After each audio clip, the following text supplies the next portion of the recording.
What's up, y'all? Welcome back to the Cajun Libertarian Live special. This is a YouTube exclusive.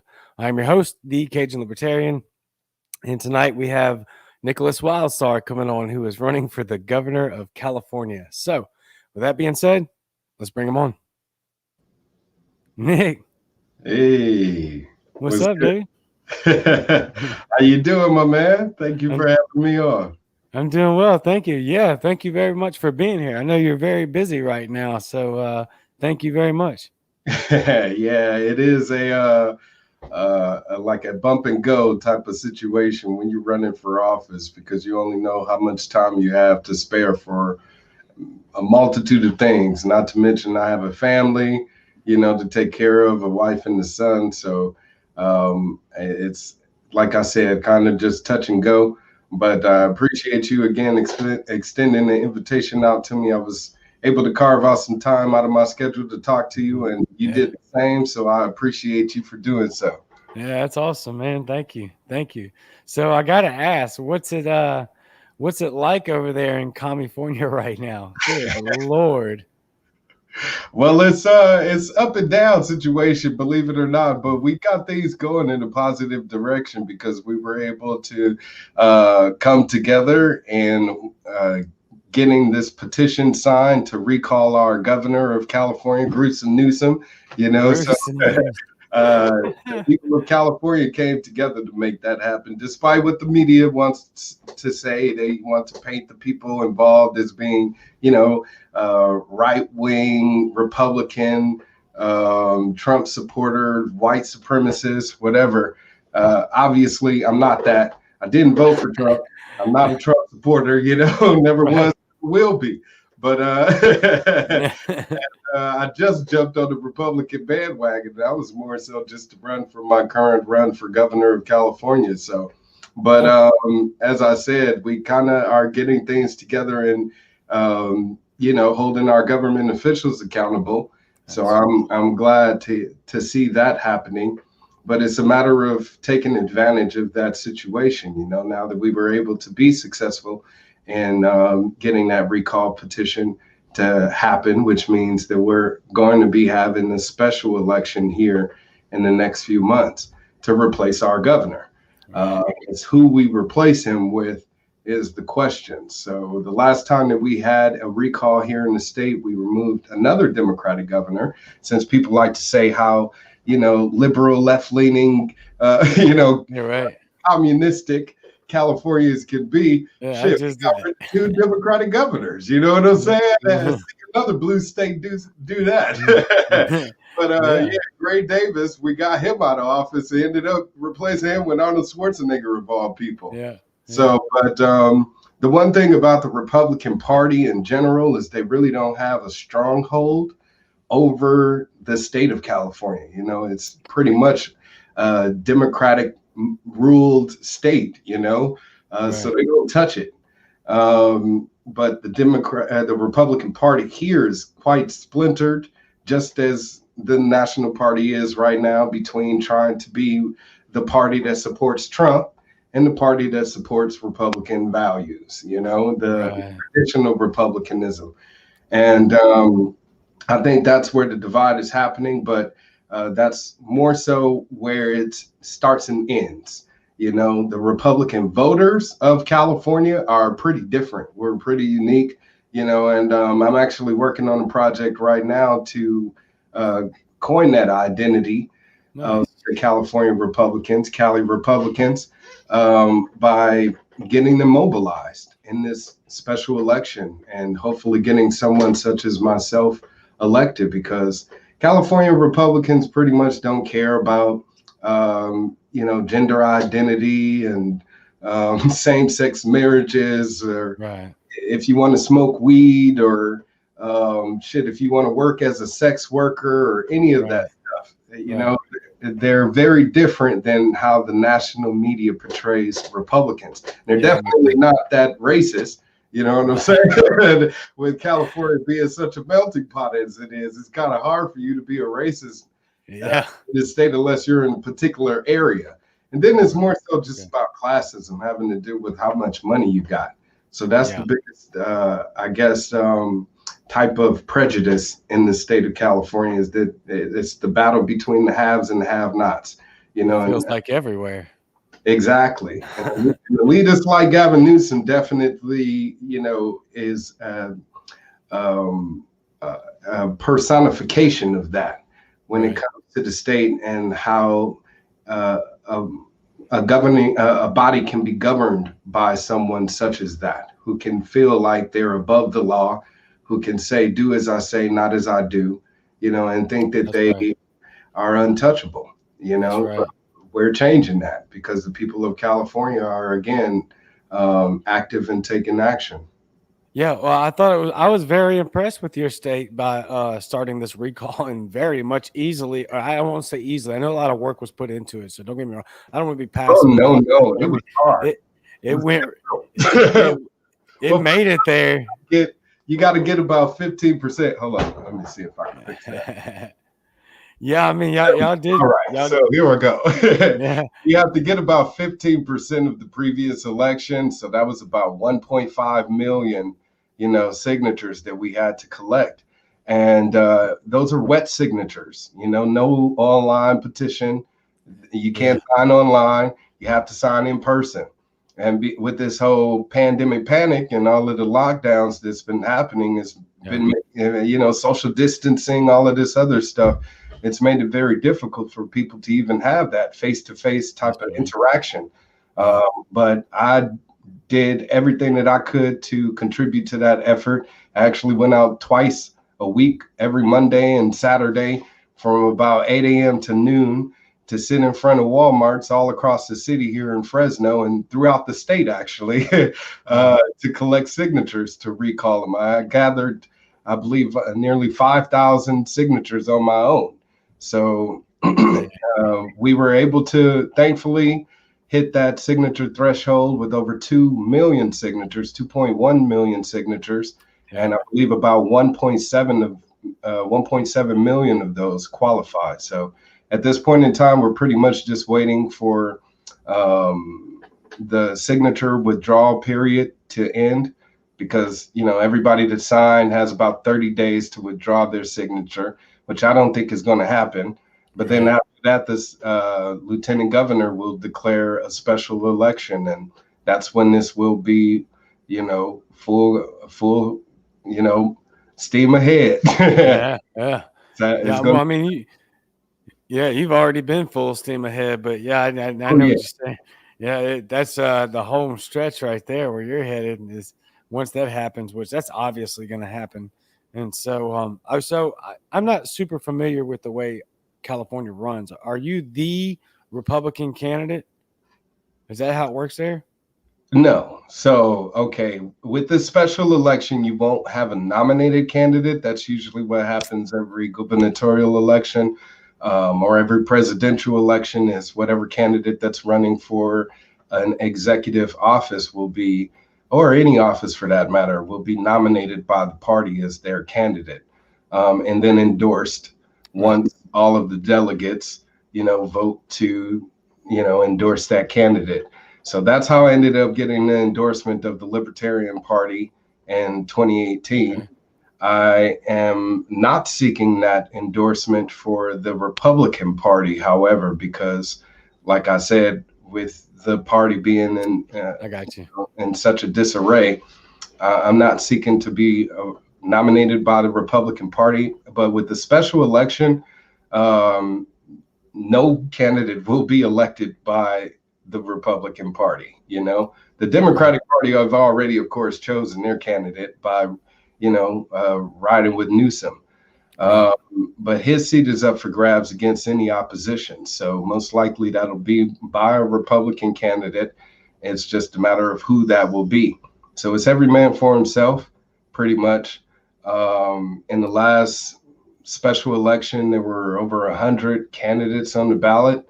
Not sure if that'll happen this time around, but like I said, it's every man for himself. So whoever gets the majority of the votes, it's winner takes all, and Wow. that's who will end up being the new governor. So the He's like, next governor could end up becoming that with 35% of the vote. Yeah, so it's like a straight up democracy. Oh yeah, absolutely. Yeah. But that's what I'm Winner, saying is winner California takes all. has a direct democracy, here in the state where the people get involved, the people make it happen. We were able to collect the signatures to Yeah. remove our elected official, before the end of his term, which is actually next year. So even though we're going to have a special election now to replace our governor, come next year, we'll have another gubernatorial election and we'll have an opportunity to elect a new governor. So that'll happen twice here. So whoever takes, the helm over the next year, they'll have to show and prove why they want to or why they should be, reelected again in 2022. Yeah, I ain't gonna have much time at all. No, no, not at all. That's why I said, It's hey, just you got 1 year to make it happen. This is that's like a godsend to anybody that yeah, wants to, for mainly the voters that wants to try something new, yeah, outside of the box. Actually, try an outsider. right. Support an actual representative of the working class. Of the families of the state, of Yeah, the people that have been imprisoned, that have dealt with mental health, crises, that have dealt with all types of community issues, that have helped the homeless, all of this stuff. And I pretty much check off the category on all of those, yeah, you know what I'm saying? And right.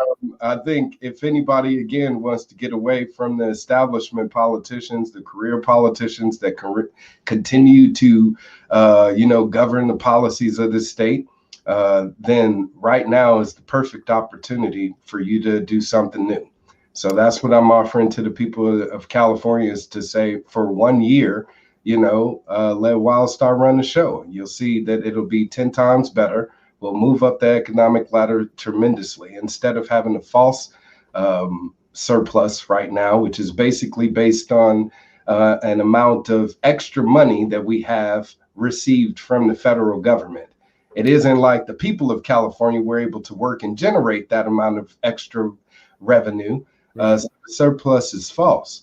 Um, because again, we had a governor take money from the federal government, put us more into debt, and that's not something that I'm going to do. I'm going to stop that, and stop taking money from the feds, and start focusing the money here on California that we're able to generate on the people of California.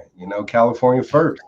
And then we Yeah. can help out the rest of the people in the nation when we're in a better position to. But right now, we have a homeless population that's swelling out of control.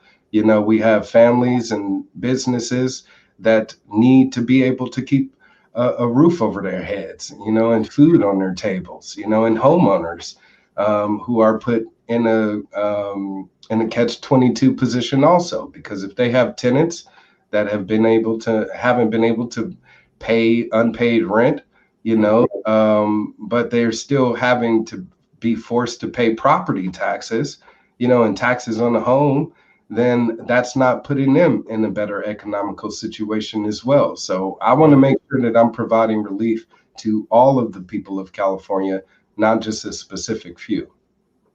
Yeah. No, that's awesome. And so I've heard a lot about, and I know this. Let me say it like this: what I've seen and heard and read of what's going on over there. I mean, the lockdowns have caused an extreme amount of pain and suffering and just shutting businesses down and stuff like that. I've seen a bunch of viral videos from owners coming out of California that are just incredible. I mean, how much has that contributed to what's going on right now? A vast majority of the unemployment, that's for sure. I mean, California has one of the highest unemployment, percentages across the nation. And that mainly, actually, believe it or not, um, happened because our governor, before the lockdowns, signed a bill into law called AB 5. It prevents people from working as an independent contractor. And that's pretty much What? the bedrock of entrepreneurship. Exactly. Yeah. So if you're a roofer, if you're a trucker, if you're a painter, if you're a speech therapist, if you're a writer, if you're a production, producer or something like that, just anything, everything where you work for yourself as an independent contractor, you are unable to do so in the state of California. So he signed this into law in 2019, and in the past election in 2022 or 2020, 2020. Focus. I'm looking ahead to the future. In 2022 election, you had Uber and Lyft pretty much lobby the state to pass this Prop 22, which gave a loophole for rideshare drivers so they could continue to work as independent contractors, But everybody else, as I said, pretty much aren't able to work for themselves. My wife, she's a nanny. She's also a therapist, a holistic practitioner, and she would love to continue to work for herself as a business, but instead she now has to file for license fees and permits and get approved by the state just to work for herself. And it's unnecessary because, like I said, right now, when you have a time when people have lost their jobs and are looking for an opportunity to make sure that they're able to continue to provide for themselves, government should get out of the way and make sure that everyone has the opportunity to do so, Did I lose you? You still there, my man? All right. I'm now rocking the show until the Cajun Libertarian comes back. Chef of Liberty, where you at? I could keep going. I have access to the comments here, so if you guys have any questions, I'd be happy to, answer them. Hello, Kenneth. Hello, Sunny. Says pandemic panic, hashtag pandemic panic for sure. I like that. Please spread that around. If you haven't visited my website yet, please go to wildstar2022.com. Check me out and get involved with Team Wildstar. I need as many people involved with this as possible because I am a 100% grassroots candidate. Hold on, I got my man. Okay. All right, so the Cajun Libertarian is trying to call me and get back in the session here. Hopefully, he'll be able to jump back in soon. But California doesn't have ranked choice voting. No, it does not, Kenneth. That's actually one of the things that I would like to do here in the state of California. Gavin Newsom, our governor, actually vetoed a bill that was presented to him to make California a ranked choice voting, or at least ease it to where other districts throughout the state would be able to have ranked choice voting in their local elections. And I would, again, as governor, make that possible for state elections and possibly even presidential elections, because I believe that would be beneficial in making sure that our collegiate votes, from the electoral college goes towards the candidate that the people of California want more so versus the political parties in control. So if we change that to ranked choice voting, we'd have an opportunity to vote for all of the candidates, not just the two that the mainstream media wants us to.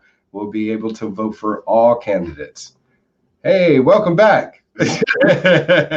My bad, yo. The toddler unplugged the Wi-Fi. She's still awake and running right here by me right now. I am so sorry. That is terrible. I'm used to the sistership. I was introducing myself as the new host of the show. So excellent. That's what I'm talking about. Look, there's more viewers now than when I left. Talking with Kenneth. Man, I am so sorry. Go to bed. I am so sorry. That is hilarious, though. So you just fell right into it. You need your own show. Yeah. I actually run my own podcast show live. You probably way better at it. So check it out, you guys, on YouTube. What's the name of the show? Black Side of Liberty. So I know that show. I didn't know it was you. Check it out. Nice. Yes, that's me. Yeah. I've seen it like on Twitter and on Facebook. I did not Oh, realize that okay. was you. For I sure. Yes, follow it somewhere. I saw it and I was like, oh, I'm following that for sure. yes, sir. Please check it out. Like I said, on my YouTube channel, I have, I believe, almost 30,000 subscribers, over 6 million views. Oh my God. So I'm doing my best to make sure that I'm able to produce as much content as possible to provide people, more insight into Nickolas Wildstar and what he has to offer the people of California. Because I'm gonna keep doing this, man. I stay consistent in my runs for office, and I would love to have an opportunity to serve as a representative. I ran for governor in 2014 as an independent. I ran in 2018 again as the Libertarian candidate. Then I ran for Fullerton City Council, and I moved here to Fresno about 2 years ago, and I ran for mayor of Fresno. And like I said, right off of that run, I jumped into the run for governor because I started to see the downtrend in what was happening with Gavin Newsom, especially when all of these lockdowns were imposed on us by him. Right. And of course, with me being aware of the Constitution and how it works, I knew that he was acting outside of his constitutional authority as well as his constitutional oath. So he's breaking the law. It's up to the people to hold them accountable. These people aren't going to police themselves, and they work for us. Exactly. I last show with Rainwater, and a lot of people forget that concept. Damn it, that we pay taxes, and it pays government officials salaries. So they can't tell us what to do. Exactly. We're paying their rent. In the job and going in there and telling your employer what to do. Your employer would be like, "You fired. Get your ass out of here." Exactly. That's so funny that he said that too, because I've been using that for a long time when people are like, those are leaders and those are authorities. I'm like, no, they're not. No, you don't walk into your boss and tell him what to do. They work for you. Yeah, they have assumed authority, and they get that ability to govern from the governed, which is us. You know what I'm saying? So the minute we say we don't want you to govern over us anymore, poof, be gone. It's all of the assumed authority they believe they once had is now gone.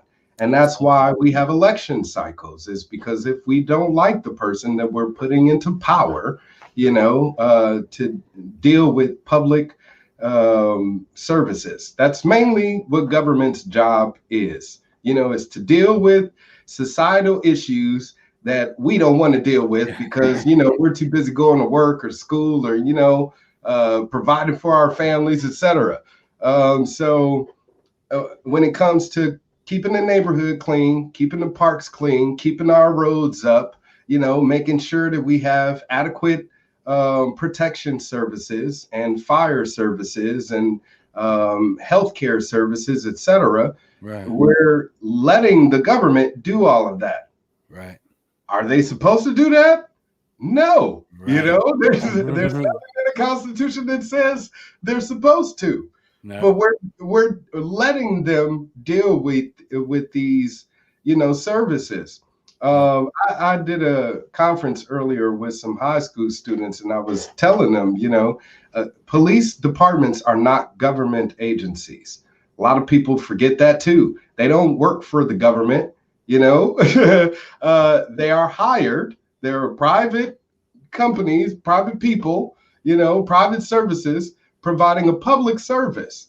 The monopolization of that private service being provided to us publicly is through the unions, through the police unions, that control the employment that we have through these police departments. But the way it works is that, hey, they're not elected officials. They're hired by the mayor. They're hired by the city to provide a service to the community. So the way it should work in a free market environment is, if you don't like this security protection agency and they suck and they're too busy killing people, etc., then you have another one that you can hire and, take your money to them.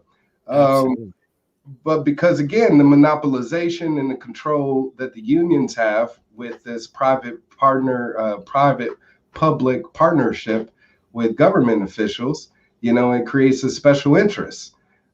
We need to sever those ties. I'm not going to be backed by any police union ever whatsoever. Hmm. So I have no allegiance to them.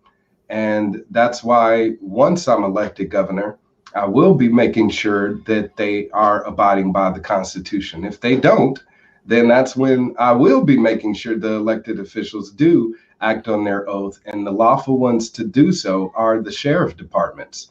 Those Right. people I should be able to give pick up the phone and give a call to and say, hey, the police departments in this city, in your county are dropping the ball. Go and do something about it. Right. Go and arrest those individuals, Right. etc. If the district attorney isn't going to do so, then it's up to the sheriff to do so. And again, they all have a responsibility, which is to uphold their oath, their constitutional oath. That's first and foremost and the main duty that they have. Everything else is just fluff, Yeah.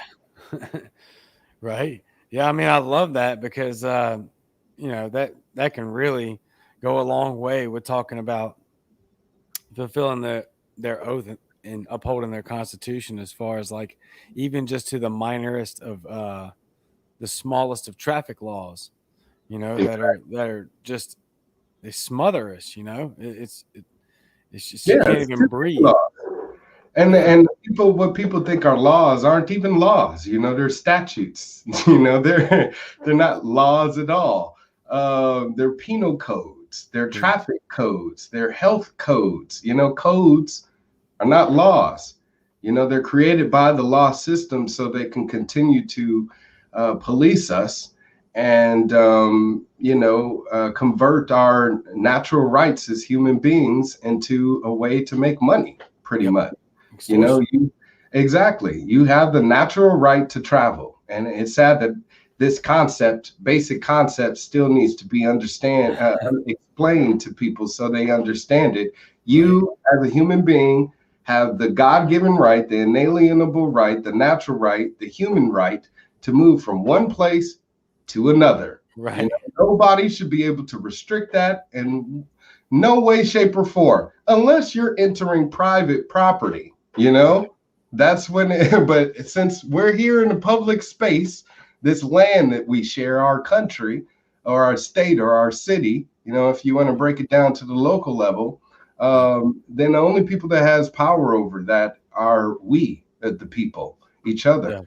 So the law system, when it comes in to say that, hey, you must wear a seatbelt or you must provide me with identification to say that you are authorized to use your own public roads that you paid for, then we got a problem. They've gotten out of control with their assumed authority, and at that point are acting as rogue agents of the state. So the only way to reel them in is to say, hey, you work for me, remember that? And I'm not going to comply with your demands, and until we stand up unified in doing so, then we're not going to have that revolution. We're going to continue to live oppressed, no matter what your skin color may be. We're living as enslaved people in a free country. Right. Something I tell my Republican friends a lot, Republican or, hardcore conservative. Most of mine down here are Trumpers, they're big time Trump people. But when we talk about police reform and stuff like this, and they get real defensive and back the blue and all that stuff. And I'm like, if we had less laws, more cops would be alive. Exactly. I mean, we could play this both ways, and it's not even playing it. It's a fact. If we had less of these ridiculous laws, more cops would be alive and more people would be alive. Not that they're not people, but you know what I'm saying? Yeah. And we have a less stressful environment. You know what I'm saying? Less. It wouldn't feel like they're being harassed when they see a police officer in their rear view mirror. You know what I mean? They got to straighten up and, Exactly.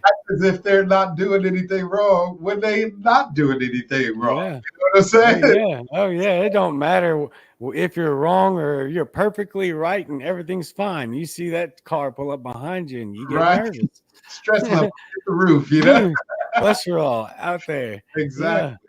But I you mean, shouldn't feel that way. As I said, exactly. or as you just pointed out, you know, if you change the role to where police officers are focusing on real criminals, real violent crimes, you That's so know, true. against we the people, then they would be more focused in their duties. You know, I think people of the community would appreciate them more and the service that they are providing, which That's is again right. to protect us from any threats that we may not see, you know, Yeah. or know of. Because again, we're focused on our day to day lives. So if we're Yeah. hiring them to do a job and play superhero, then we need to make sure that they're out there focusing on the real bad guys, not making criminals out of nonviolent, victimless, um, offenders, if you want to call them Exactly. that. Yeah. You know, Yeah. I hate that term, man, Yeah. because they, like the people that call immigrants illegals. I hate Right. that. You know, Right. I want to kind of like just pimp slap them into the spot. Stop doing Yeah. that. There is nothing illegal about immigration. You know what I'm saying? Right. Because I have to tell people there is no law that says you must become a citizen.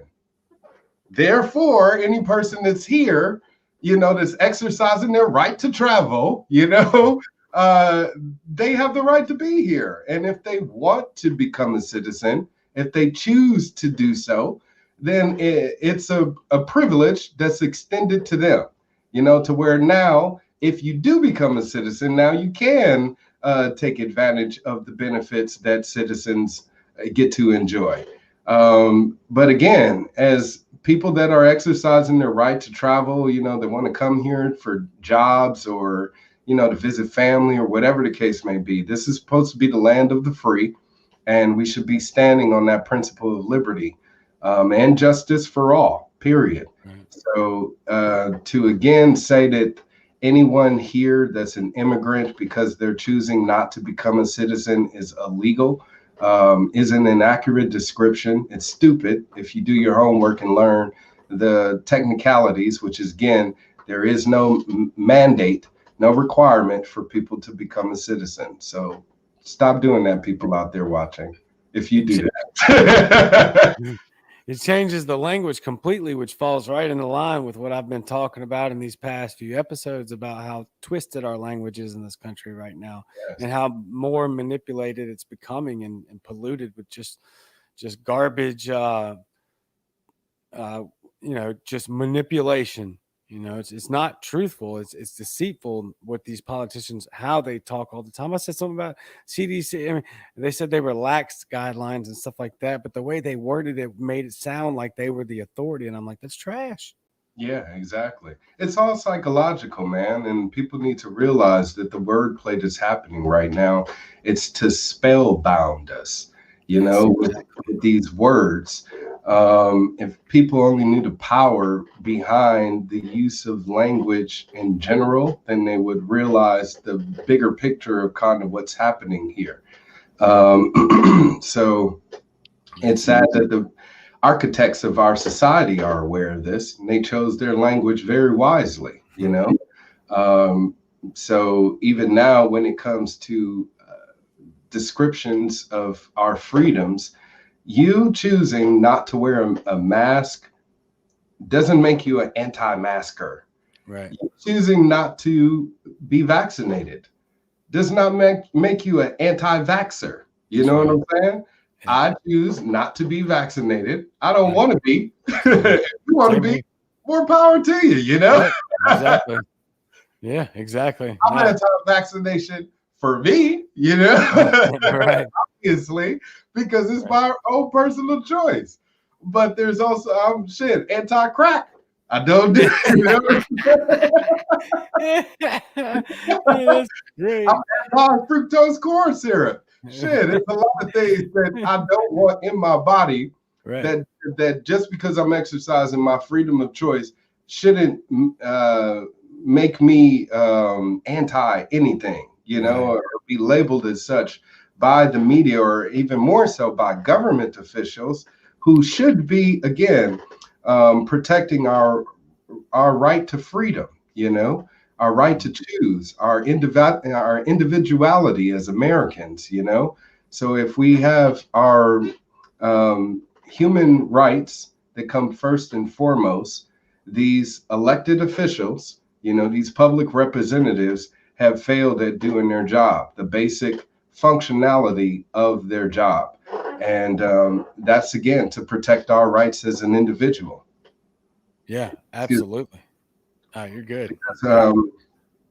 We're a constitutional republic, we're not a democracy. It is not majority rule, just Right. because a group of people say that they believe that I should be, behaving a certain way or be conducting myself a certain way, doesn't mean I have to.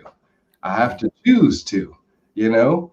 Now, if I'm doing something that violates your human rights, your basic rights, then that's when the constitutional republic comes into play to say, what's really the problem here. But we don't have any recognition of common law in this country either. Everything has been made for commercial gain, a That's way to right. make money. So, like I said, every natural right that we have as human beings has now become a money making venture for the law system. Yeah. I mean, it's just, it keeps the extortion just, it just keeps going further. And that's the word I think of the most when it comes to all this. I mean, that's all it really is them, finding every possible way to hold that hypothetical gun to your head and say, give me more money or else, you know? Exactly. Yeah. And the threat of violence is mainly how they're able to extort us. You know what I'm saying? The reason why people say, I'm going to file this tax return is because I feel like, hey, I don't want the government to come and take my stuff away. Or, I'm going to pay this ticket because I don't want to be threatened at the barrel of a gun and be dragged off into a jail cell for not paying a certain amount of money, Yep. um, it's sad that that's what it's boiled down to as far as law enforcement in our country, where, again, people can be taken away and have their freedoms and liberties pretty much violated for the simple fact that the state believes so and the state chooses to do so. So anybody that supports that, whether they claim to be a Republican or a Democrat or conservative or liberal, whatever the case may be, if you feel like the government should be used as a means of force to have your idea imposed upon me, then it's not a good idea, and you're a status, you're pretty much. And you're okay with violence being used as a means of subjection, So we Right. don't really have a free society if that be the case. So yeah, we can offer free healthcare to people. We cannot force people to pay for that, Right. and another thing is the Rainwater pointed out was people getting caught up in the language with healthcare. People think healthcare, um, but don't think health insurance. That's what really we're talking about here. Yeah. Everybody having health insurance for all. You know, it's not health care for all, because obviously that's what you have by the services being offered and available to you. Right. You're absolutely right. You have the right to health care. That's why it's available to you. Right. And now, can you pay for it is another story.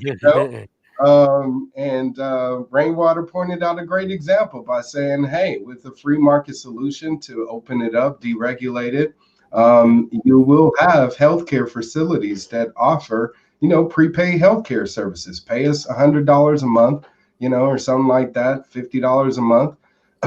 for just basic general checkups and services and stuff like that.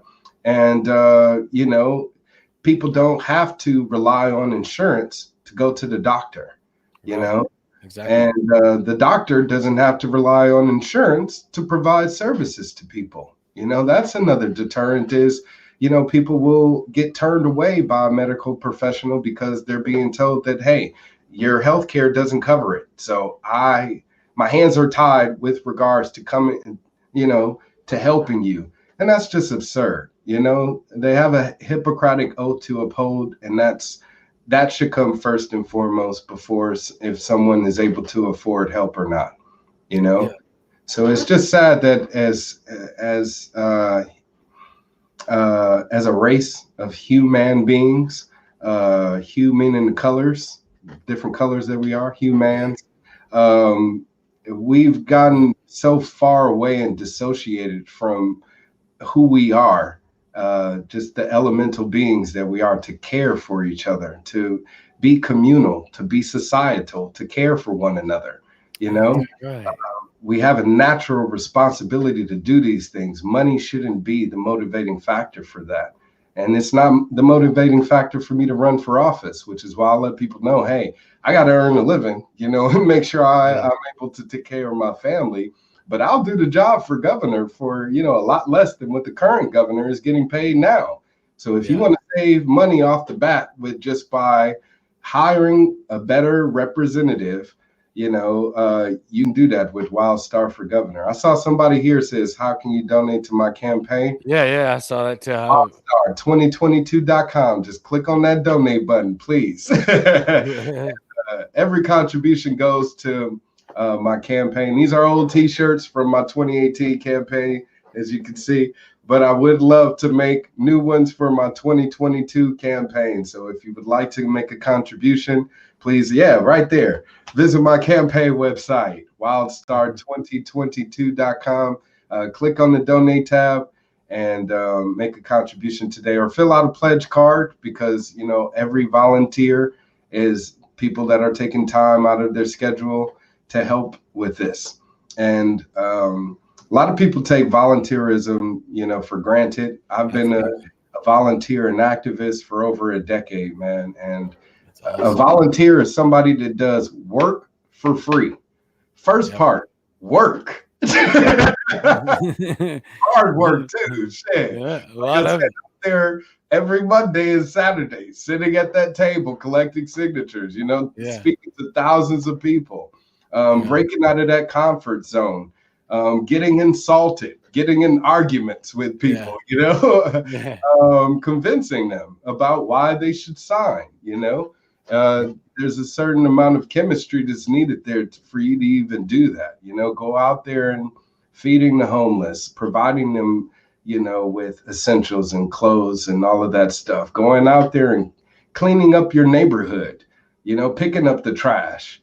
And a lot of people take all of that stuff again for granted. But if we didn't have volunteers stepping up to the plate, there would be a lot in our community that would be much more worse than it is now. Of course, it could be better. And I think that's where we need to stop relying on government to fix those issues for us. We need to start doing that. We have all of the resources. We have all of the solutions. We know each other better than they know us. They're far removed from the community. A lot of them don't even stay in the districts that they represent, or the cities or that they represent either, or even visit many parts of them. With the governor, he represents everybody in the state. I'm sure he hasn't touched every city, every district, every precinct throughout the state of California. That's just impossible. But nor he expected to. He has a job. It's to make sure that everybody in every precinct, in every district of every county, of every city in the state is taken care of. And if he can't do that just on a basic level, then he isn't deserving of that position. And neither is Caitlyn Jenner or John Cox or Kevin Faulkner or any career politician or celebrity that pops up and says that they know what's best for you. We got to vet these people better, and stop taking their word for granted and start doing our homework. I think we could have been in a better situation with the Biden administration had we done such a thing, or Trump or Obama or any of the dualistic, two-party system operatives that we've seen controlling our government. Yes, hashtag be the solution. Yeah. Yeah. Be the solution. I mean, that's what you're doing. I mean, I've seen that a lot. A lot. There's a lot of volunteerism. Kenneth in the comments is the gold star of volunteerism in my mind. That dude is incredible. He spends every minute of his off time doing something, and he's on my team. And here he is right now. Exactly. Volunteering. Right. We need that support, and we need that teamwork. Follow you, follow me, share your posts. I'll share, share mine, like my posts. I'll like yours. We need to create that type of synergy with each other. That's right. And because the mainstream media, of course, is going to continue to censor us. They're going to do their best to continue to suppress us. So we, as our own outlet for, the liberty movement and liberty advocates and activists, we need to make sure that we're providing that opportunity, as an outlet to the public to connect with each other. The more we know of each other, like you said, you wouldn't have known about me if Jenny Imoff didn't talk about me. You know what I'm saying? I had heard of you. I have to say something, Yeah, exactly. Now, I had heard of you, just once or twice, but and she brought you up, and I was like, let me reach out to him. As that community is so important. Exactly. I talk about it all the time, especially here lately. That's one of the next things I'm getting into with the kind of character building / mental health thing. Is part of a lot of that's going to be that community and that camaraderie and that companionship and relationship. All those things are super important, especially when we're trying to start a movement. But I think that that's something that's in your advantage big time in California, because I really wish there were other states that would follow your lead. And that's weird to say coming from somebody that lives in Mississippi. I don't deal with any of that. We were never shut down, really. I mean, we stayed at home for about 2 weeks, and we were just asked to. I still went to the gas station, still went to Walmart. People were there, and we never should have been. Just a recommendation. Hey, some serious shit going on outside. Be careful. You know what I mean? Here's some recommendations. Wear a mask. Make sure you're staying separated enough from people and washing your hands and all of this other good stuff. But for the most part, exercise common sense, as you did every day before this, when the threats of swine flu were there, when the threats of the bird flu was there, when the threats of Ebola was there, which is extremely dangerous. And people were still going around living their life as usual. There wasn't any lockdowns or any extreme precautions being imposed upon us, So it's sad to see something such as coronavirus, which is proving not to be as severe as they had once predicted. The mortality rate from it is extremely low. You have a 99% chance of surviving it, even if you were to catch coronavirus.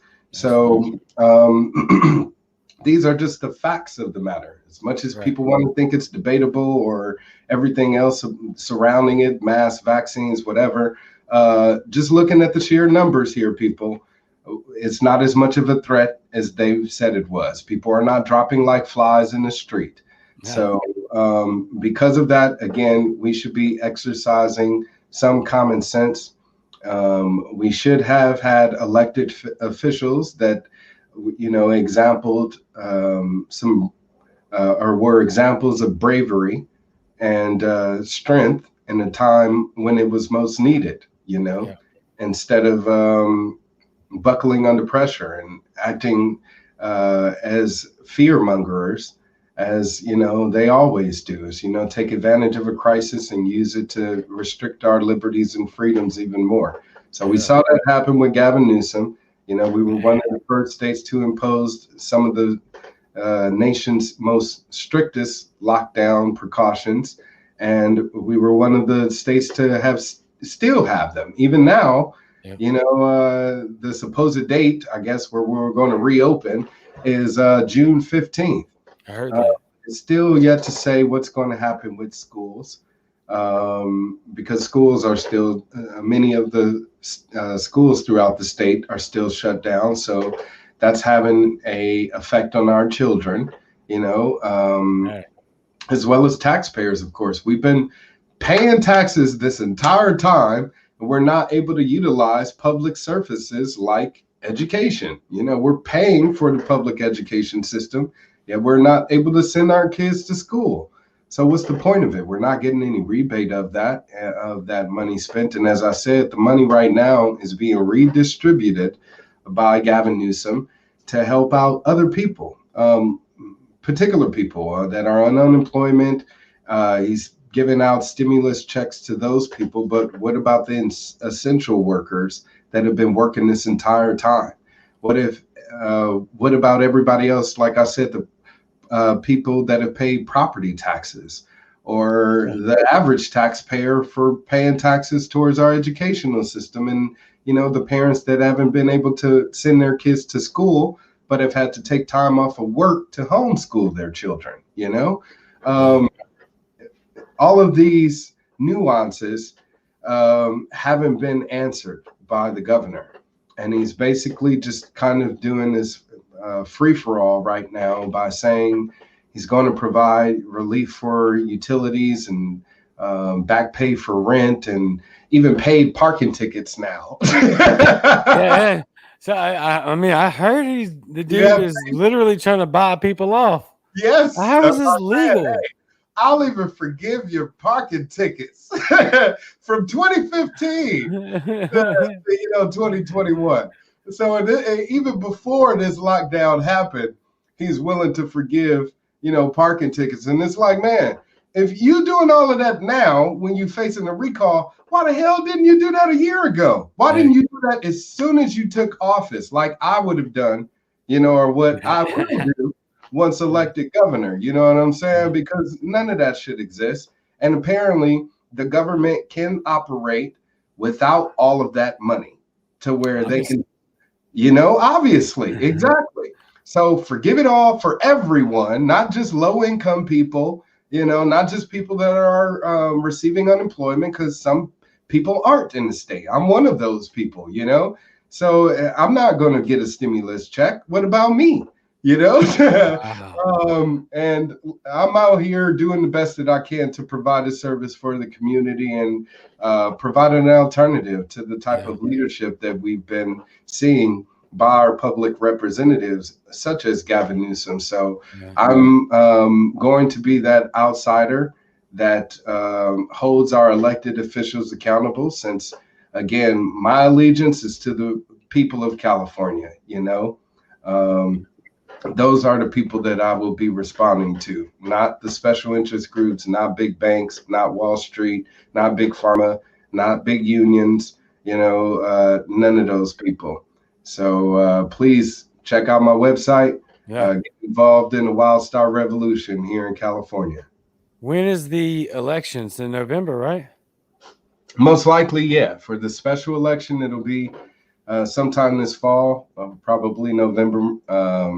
And then, as I said, the new governor that takes over in November will have a little over a year before the next gubernatorial election next year in 2022. So they'll take office 10 days after Newsom is removed from office, and then get right to work. So that's what I will do. I'm letting people know the first 100 days, that whole claim or whatever, I'm going to be doing my first 100 days in one day.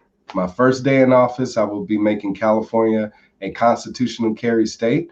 My first day in California, I will be suspending all taxes.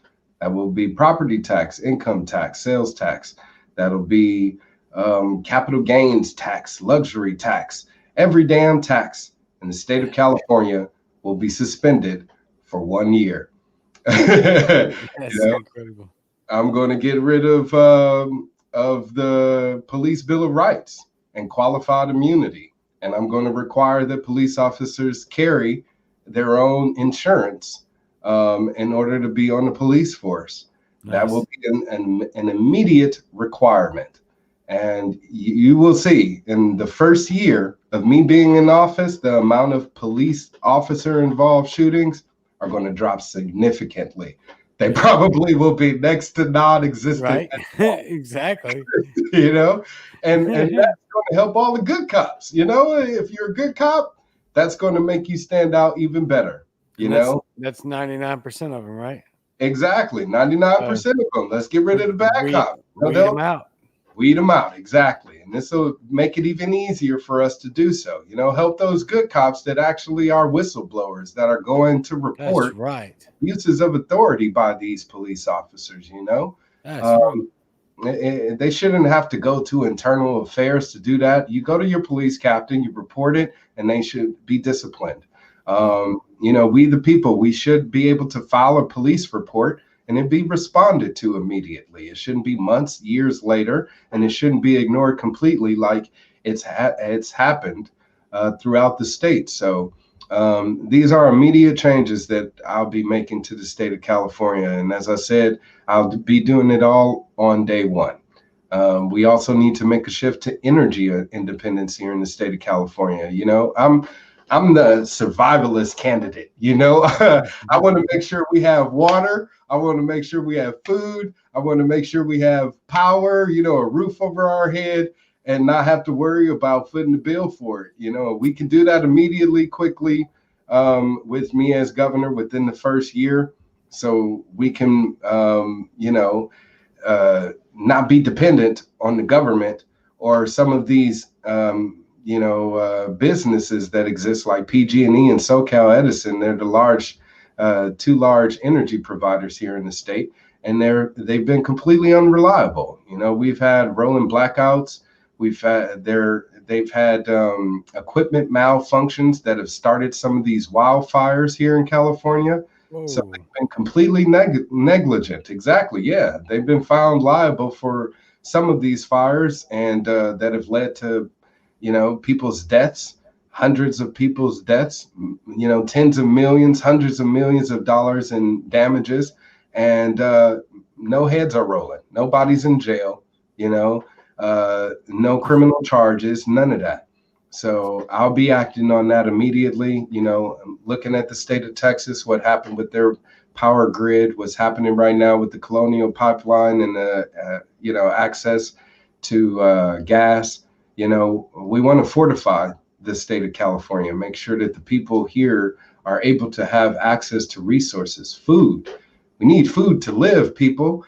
Yeah. And right now, the price of food is skyrocketing. You know, if you want to go to the store and buy some lettuce and it's $5-10 a head of lettuce, you know, that's going to cripple a lot of low income families. Shit, a lot of middle class families are going to be hurting with those costs.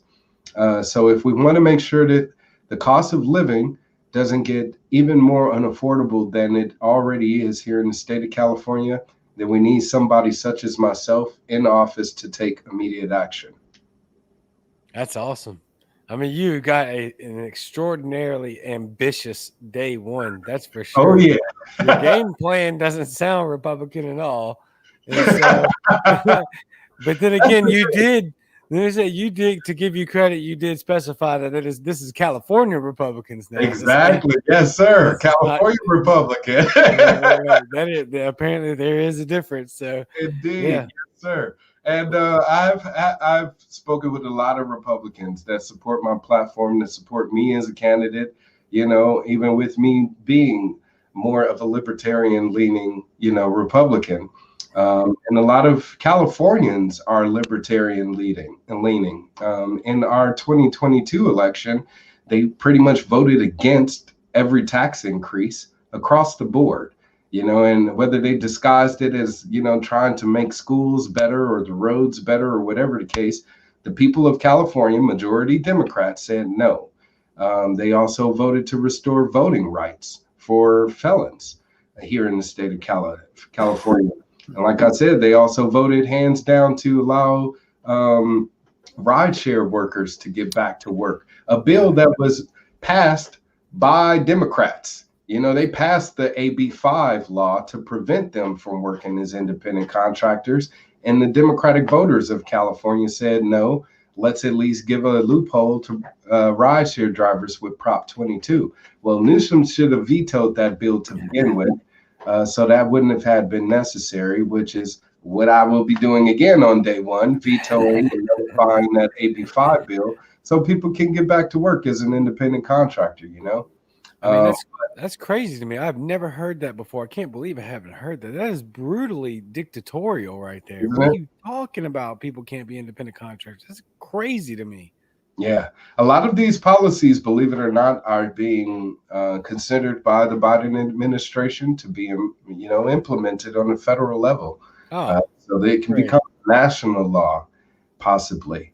And the way that they guised it was to say that every person deserves to be provided medical coverage, you know, and medical benefits by their employer. That's how they guised the bill. And that's why it ended up passing, because people lobbied and believed that this was going to be beneficial for everybody, that, hey, if, you know, you're working for an employer, they have to provide you with medical insurance. Well, the reason why you work as an independent contractor is so you can provide that for yourself, you know? And a lot of times, if you are working as an independent contractor for an employer, your wages are higher. You know, you're getting paid more money. So it should be on you to be responsible for yourself, to put aside your own nest egg, or, you know, enough money for retirement, rainy day, or whatever the case may be. That's your responsibility, not your employer's. Now, if your employer does want to provide that as an extra perk or benefit, then that's on them. It shouldn't be a requirement by the state and being imposed on every business, including small businesses, which can't afford that to begin with. You know, they pay hourly wages for a reason, you know, and Exactly. some of these small businesses offer no benefits other than just you getting paid money for doing the job. You know, that's the benefit any person looking for work could get, you know. So it's crazy that, again, they guised it as such and was able to get it through legislation and have it signed into law by the governor. But then the people of California go around it by creating a loophole with Prop 22. Says a lot. So the one thing about the Republicans of California is that faction that is the Trump supporters, you know, the MAGA gang, feel like in order to turn the state red and get a Republican elected, you know, it's going to be somebody that represents the Trump Republican Party. That's not going to happen in the state of California. I tell them that, you know, face to face, straight up, and I'll tell them every time, you know, you're hearing it right now. It's not going to happen in the state of California. Now, if you elect a California Republican, a Cali Republican such as myself, then yes, you will have an opportunity to unseat a Democrat, because just looking at sheer numbers, the Democrats outnumber Republicans in the state, Republican voters, 2-1. If you factor in libertarians, independents, Green Party, no party preference, it's 4-1, 5-1. So Republicans do not have the voting majority. You need to have a candidate that's going to appeal to both sides of the aisle. And that's exactly what I do with the possibility that I present as being the next governor of California. And if you look at my campaign website, my campaign platform is one of those cross-party platforms to where it appeals on both the left and the right. You know, I'm the only Republican Party candidate, or Republican candidate, since I'm not a Republican Party member, but I'm the only Republican candidate running for governor that is offering comprehensive change when it comes to, you know, law enforcement and the criminal justice system. I'm the only Republican candidate that's offering to provide free electric to the people of California through my Gold New Deal, where I want to create energy independence here in the state where we have free electric and, free water. And as I said, with my Gold New Deal, it also has the opportunity to provide a UBI provided to the people of California. And this is not through taxpayer money. This is a way that's being funded by private funding, by consumerism, by the free market, that we would be able to do that. And I think that's a better vehicle to be providing, payments to those in need in the state versus it coming out of taxpayers' pockets. And I'm the only, Republican candidate that's offering to make California a constitutional carry state. While you have every other Republican candidate saying that they're, against gun laws and gun control, what have they said they're going to do about it? Right. I'm letting people know that I'm pledging to make California constitutional carry on day one. Yeah, I mean, your plan is outstanding. That super ambitious. I mean, I love everything about that right there. I mean, because I love the fact that whoever gets elected only has a year. I mean, this is like this is a kind of, I didn't know that. I mean, I think that's awesome. Like this is gonna be a blood sport. Yeah. I mean, and whoever wins has got even a harder road towards the next one than they do towards this one. So because you can't be no lame duck. You can't become governor and for the next year do nothing. You're going to have to do something, and it's going to have to be so drastically different than what this current governor has done that we want to elect you again and reelect you. So this is the best job opportunity for somebody that's looking to show and prove themselves very quickly, which is why I said I'm the best person fitting that bill, because I want to have the opportunity to show and prove to people why libertarianism is a benefit to everyone in the state, and libertarian policies and solutions and free market solutions and common sense solutions are all tools that once wielded in the right way in government, and especially, fiscal responsibility, can make government operate better and make us happier as a society because they're not so involved in our day-to-day lives. Their impact is minimal. And that's really what we want. We want to be able to live our lives freely without as much government involvement as it is now, and especially with this whole coronavirus crisis. It's like, leave us alone. Let us get on with our lives already, man.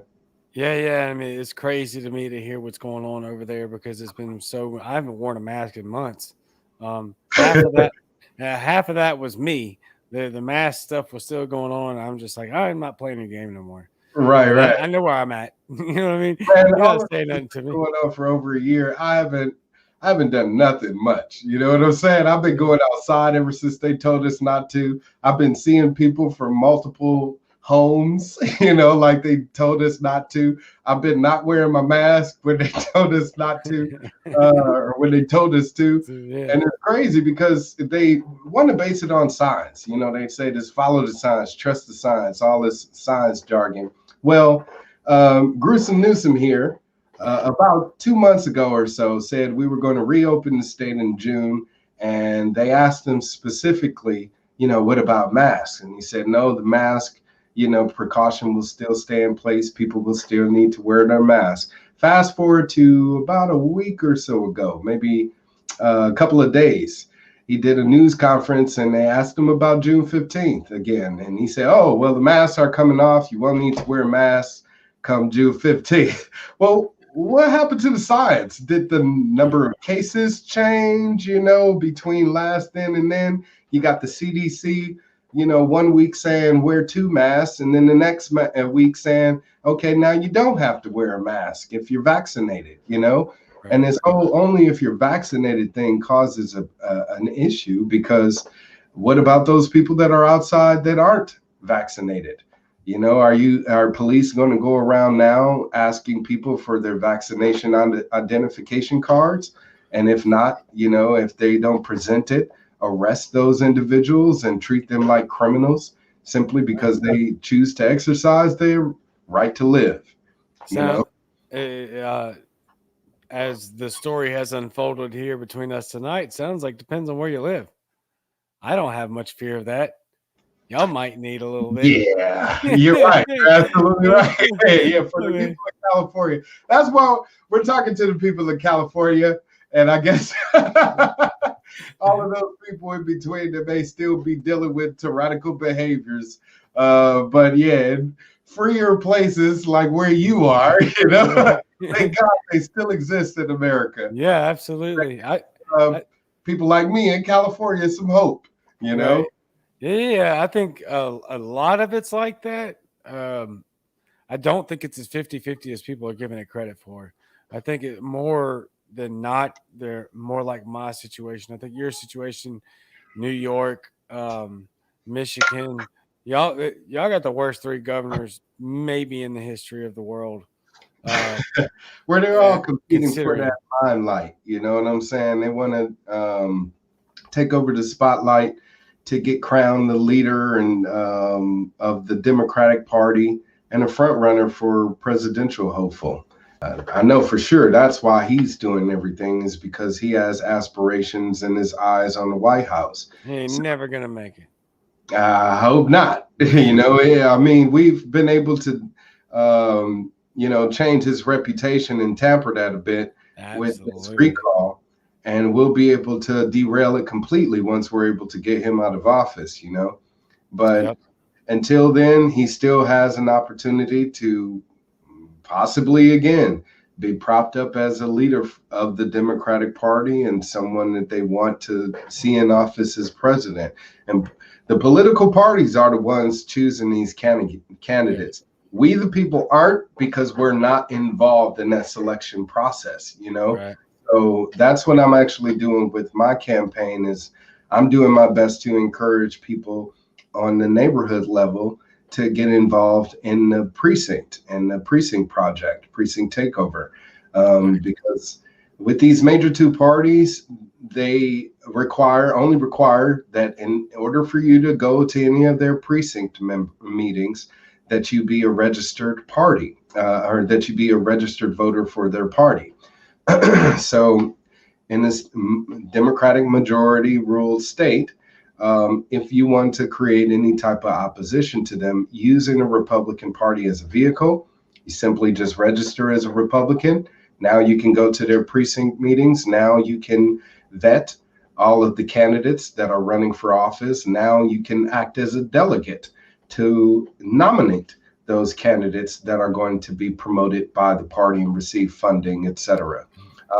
Now you get to vote for the representatives of the party on the state level, on the national level. You know, all of those people are chosen by you, the individual. So that's what I'm doing now with my campaign, as I said, to encourage people to get involved in this Cali Republican takeover on the precinct level and get our state back on track. We're only going to be able to do that if we're able to combat against the Democratic Party and Gavin Newsom. So we got to fight fire with fire. And the best way to do that is simply with the Republican label. You know, it's that simple. It's all about tribalism. So we just take over, you know, their community, and we use it towards our advantage, you know. And the California Republican, like I said, is completely different than the national Republican identity. So if we're able to mobilize enough people in the state with getting someone such as myself promoted within the Republican Party, even to where, that candidate is nominated by the Republican Party of California. You know, if I had 1,000 people in place throughout the state embedded within the Republican Party, you know, acting as delegates, I would without a doubt win the nomination for the Republican Party. And of course, that would catapult me to the forefront of this race against Newsom in 2022. Right now, it doesn't matter as such. So the goal will be utilizing that vehicle of community outreach to let people know, go out, vote for the recall so we can get him out of office and vote for Nickolas Wildstar, you know? So again, I want to get as many people as possible involved in this door-to-door process because it is being underestimated right now by the Democratic Party. It is being underutilized by the Democratic Party in the state of California. The Republican Party is using this in other cities throughout the country. Just to try to take over on the local level, you know, if they can win a city seat here and a state seat here or there, you know, they'll start to pick up momentum. We want to do that same thing here in California. You know, anybody out there, wherever you are, look it up, get involved. Networkamerica.org, I believe, is the website. So check it out. I'm building my own for the people here in California that I'm going to be launching pretty soon, as I said, to hopefully get them organized and out in the street so we can make this happen, because time is of the essence. Yeah. You know, and we don't want to be robbed of that opportunity again to go out and meet people in our community before they impose another lockdown. Unfortunately, you know, that's a great possibility. Yeah. Yeah, it sounds like that may be in the works for y'all, and I hope not. But no, not if I get elected, damn it. yeah. You got a short road ahead of you, and so Yes. you know I know you're going to be stupid busy for the next couple of months. November, I mean, the fall is right around the corner, so it sounds like you're putting a lot of boots on the ground, and I think that's really cool because it seems to be the same story of it, kind of everybody that comes on. It's doing the door to doors and doing the picking up the trash and telling people the actual message. You know, no matter the letter behind your name or whatever.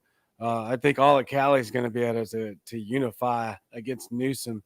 I hear a lot from the national media about how he's probably going to survive this, but even if he does, I don't think he survives 2022 at all. There's no way he survives. And exactly. So don't trust the mainstream media, man. I can tell you, word on the street from the people of California, Newsom is gone. Come November, as soon as that recall is on the ballot, yes, get him out of office. Everybody is going to be doing that. So, I sure hope so, because that's going to send a shockwave through the whole, every blue city and state. They're going to be like, oh, how did that happen? Oh, that's going to be a dagger in the heart of the Democratic Party. Because like I said, it's all eyes on California, you know. So goes California, so goes the rest of the nation. So everybody says that. So the Democratic Party pretty much is wide open when it comes to contenders for president, you know, against Biden. Right now, Biden is the president. He's a Democrat, but people are unhappy with him. You know what I'm saying? So if come 2024,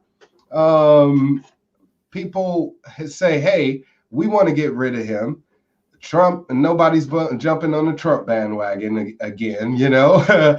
And you might get DeSantis, who gets propped up as a front runner for the Republicans. What about the Democrat? You know, you can't go all in with Biden, because if you do and you lose, then now you got a new Republican president. So, well, you know, you're going to have that fight within the party itself. And I think Newsom is going to step up to, you know, start contending against the president and see if he can put his name in the hat, you know, for president. Well, I don't know that Biden's even going to make it to 2024, but that's for another episode. That's gonna be another episode right there. So I'll be floored if when this dude gets recalled and he tries to run for president, and then I wouldn't be surprised at all if he makes the nomination for the DNC. So, but anyway, man, thank you for coming on. There's all the information. I left it up there this whole time, mainly because it's a bunch of it, and so right there. Get it all in there. This is recorded, and you know this is YouTube exclusive. So when we get done here, I'll have the team share it out. Of course, I can't because I'm on a 24. until 11 or so tomorrow. And All so, right. anyway, there's a few bumps in the road in this one for my first time actually having any kind of hiccups like that. But yeah, it worked out great from what I heard you talking in the room back there. I'm like, oh my God, they're still live. I I kept thought you the whole going, thing man. shut I off. got Yeah, you. that's awesome, man. Thank you so much for being here, dude. Thank you. Pleasure being here. Yeah, yeah. God bless you and thank you. Yes, sir. You too. All right. Well, thank y'all very much for being here. I know we ran a little bit long, but that was worth it because that guy's really awesome. And I told I think I told you on Friday night before we left that he was a really good soul, and I think he represents that very, very well. And you know, I gave you all the information there. Let me take this off the screen real quick. I'm sorry. Anyway, awesome interview. I thought the guy was great. And especially he took over that spot for me, when the Wi-Fi cut out. If you're tuning in on the back half, my toddler unplugged the Wi-Fi in the middle of Nick and I's interview and shut the whole thing down. No, it didn't really, did it? It shut me down, but Nick picked it up, probably did a better job at it than I do. So you know how to find me. You know how to support me at the Cajun Libertarian 1 PayPal. And I will see you Wednesday night with Larry Sharp. And so it's been fun, been awesome. I love y'all. Thank you, Nick. And I'll see you Wednesday.